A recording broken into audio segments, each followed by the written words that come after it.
You look like you had something to say. No, I was just gonna move us on a little bit to the 6.83. Yeah. C? B? B. I can't 6.83 B. Okay. So yeah, Numbers and letters. I did want to rewind a little bit just to get back, kind of on topic a little bit about, because we got way off track and it was awesome. Yeah. But I do want to talk a little bit about the International 5. So it has a date, August 3rd through 9th. And it got me thinking, especially today, as the 6.83b patch notes came out, and I'm going to bring those up for the sake of accuracy here, but it got me thinking a little bit about how much has changed between TI4 and TI5. Brian, what are you expecting from TI5 at this point?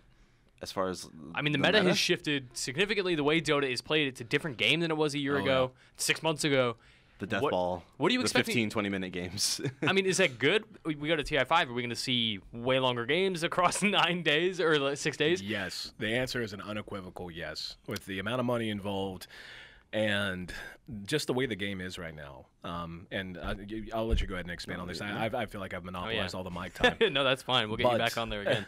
But yeah, if they're, I don't know, like I hear a lot of opinions. Community opinions, one thing. Talking to a lot of professional players, I can give my opinion as a caster, but mine's really irrelevant. It's what matters the most is what players feel and think, and what the community enjoys and likes watching. And I for a lot of players, the rubber banding's still an issue. And they're beginning to. I am actually surprised. In the last 2 weeks, I've seen it talked about more openly than I have leading up to this. Yeah, that's what I was going to say. Is there is now less incentive to go get an advantage early, because if you mess up one time, it's just erased. Yeah, I mean, an early advantage means that it's a bigger payout for your opponents.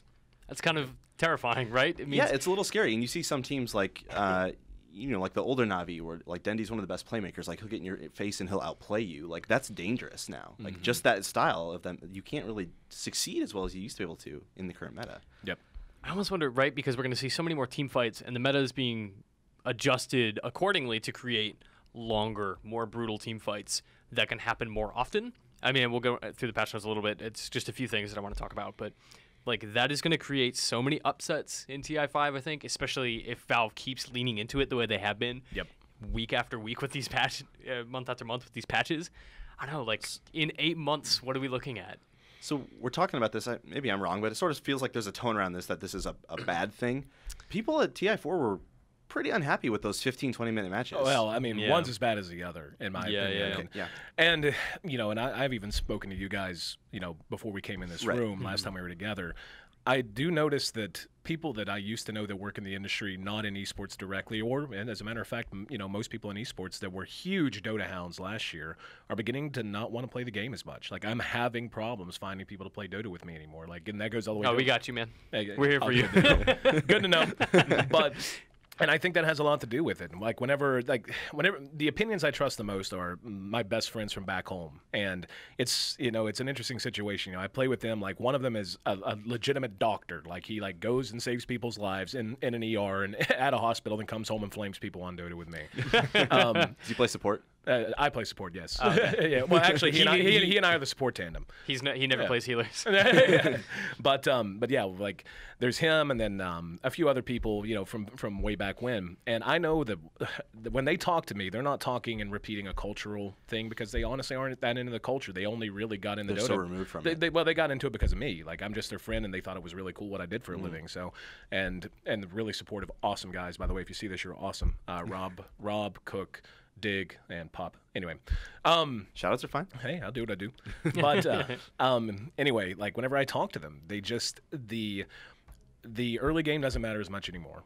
It's all about base cracking anymore. And especially if you're playing with less than 5 outside of like ranked captains mode or some kind of tournament format, it just feels random to a lot of them. And I understand that. Like I can't tell you, and you could say this is my fault as a caster, but how many games where I feel like I could at 20, 30 minutes in, I would have an idea, a very clear idea. It's like, okay, if X team does this, this should happen. If the other team does this or allows that to happen, generally speaking, 90% of the time, this is going to be the outcome because one team outplayed the other in the first 20 or 30 minutes and put themselves in that position. I don't have that at all anymore. And like Tralf's much better Dota player than I am, professional caliber, and he has told me the same thing, that it's so much harder to predict what's going to happen. Especially with the value of base sieging now. Base sieging is what drags these games out. It's so risky going uphill and losing that team fight if you've led the whole game. Like, it is so risky. Well, that's the whole Go ahead. Like if you outplay someone for 25 minutes and then you try to go high ground, and you fail, that advantage is gone, and you and it goes so fast. Yeah, so fast. And that is really irritating. But I still think that I prefer unpredictable Dota to boring, calculated Dota. I think there's a middle ground that could and should be found. 100%. Because I think the issue a lot of people have, and at least that I have, and it seems like the people I play with have, is it used to feel like you could outplay your opponent in the first 20 or 30 minutes and earn a win that way. Now it feels like, oh, you outplayed your opponent. Now you have to continue to outplay them, and your margin. Like before, it felt like if you outplayed your opponent for 20 or 30 minutes, your margin for error was wider. And anymore, it feels like it either doesn't expand at all the longer the game goes if you've outplayed them for 20 or 30 minutes, or in some cases it even shrinks depending on what their composition is versus yours. And so much of it now is draft. Like the draft really, really dictates, and it always does, but it used to dictate the laning phase and what your options were. Now, in a lot of cases, it feels like the draft dictates X team has to do this. The other team just has to do this. If you draft better late game, survive. Don't give up high ground. If you draft superior mid game, you'd better win in the mid game if they have a Spectre. Yeah, we play a lot of games. I can't like tell you that. how much Spectre and Medusa I've played. Yeah, Brian plays a lot, and he's like, just live. Just live. Yep. Just don't Play die. tower defense. Just play tower exactly. defense. Like, throw up whatever you need to keep those towers alive for as long as possible. I'll be AFK farming. See ya. So these updates this week with 6.83b are a lot of. Not even a lot of it, it's like less than 10 very minor updates I think are going to make a little bit of a difference now, but I think it's really going to lead into what I would assume is the New Bloom update. I think that's going to be the next big one. And I don't know, maybe we talk about New Bloom later, but generally these are the most notable updates for me. Anchor Smash radius reduced from 400 to 375. Not a ton, but just enough to nerf Tide a little bit. I mean, he's taking James more says it. time. He's taking hit after hit, man. Yeah, I mean, the He biggest Poor hit was Tide on her. the biggest hit was the map redesign. Yeah, sorry, You Tide. can't stack those That ancients was the as well. biggest Tide nerf Yep, was for sure. Roshan's Pit. Brewmaster's Hurl Boulder damage reduced, which is good because that guy really makes me mad. I think Yeah. Brew is like the most boring hero in Dota for me right now. Pounce damage for Slark reduced. A bunch of math I'm not going to really worry about.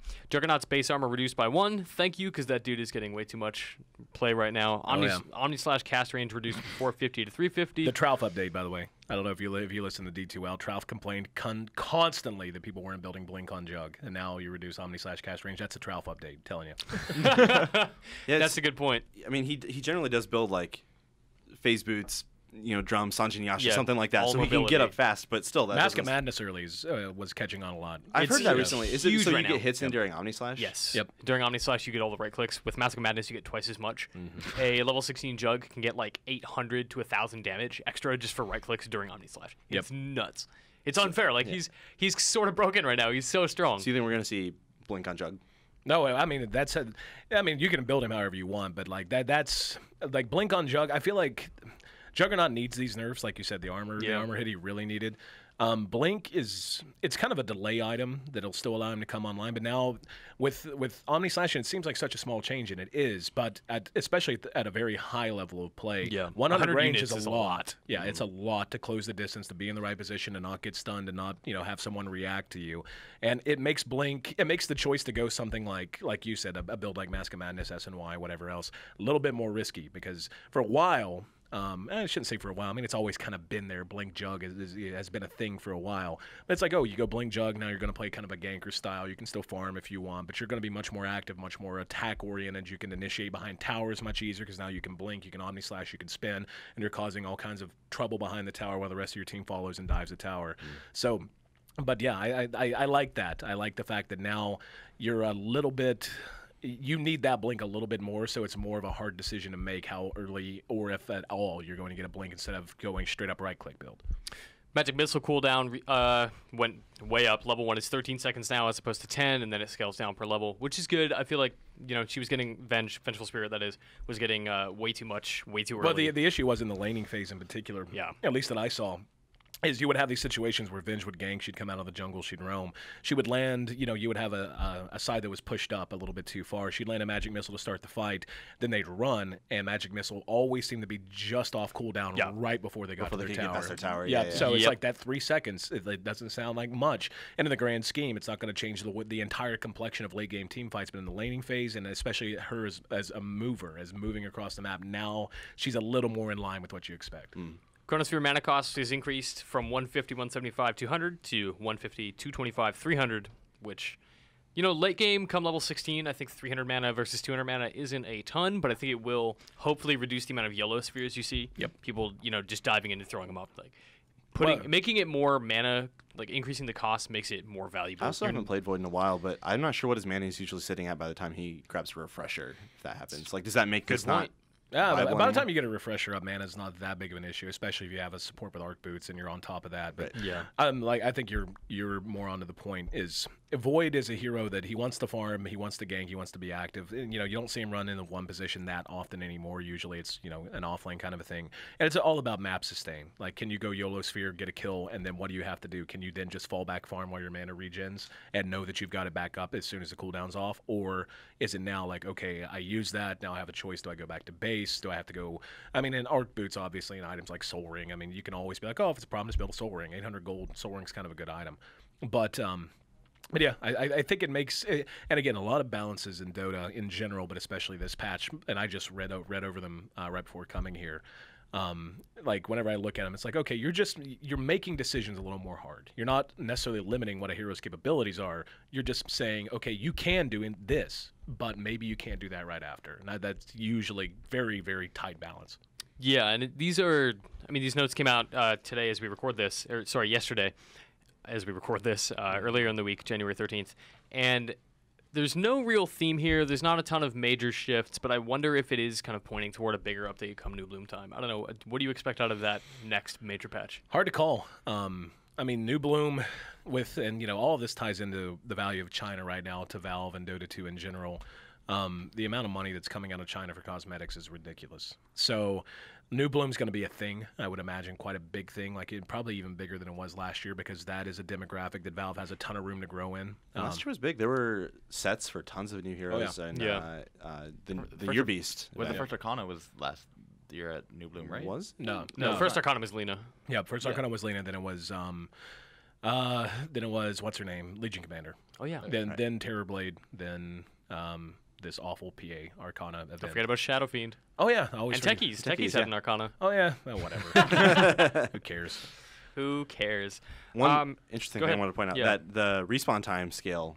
There's different math for how. I haven't run that math yet. I still can't. I have a chart of basically it's more significant at the early game, and at the end it's not even different. But the most significant difference is at level 1. Instead of being out for 4 seconds, you're now out for 8.8. So it's under 5 seconds difference at max. Okay. Early on, that's how does that scale up for the first 6 levels? Here, go ahead and take a look at that right there. Oh my God, what is this graph Go ahead and talk. chart thing? Talk Okay. about I think up until around level 12 or so, you're around 3-ish seconds added or something like that. I'm curious. It doesn't seem like a massive impact to me.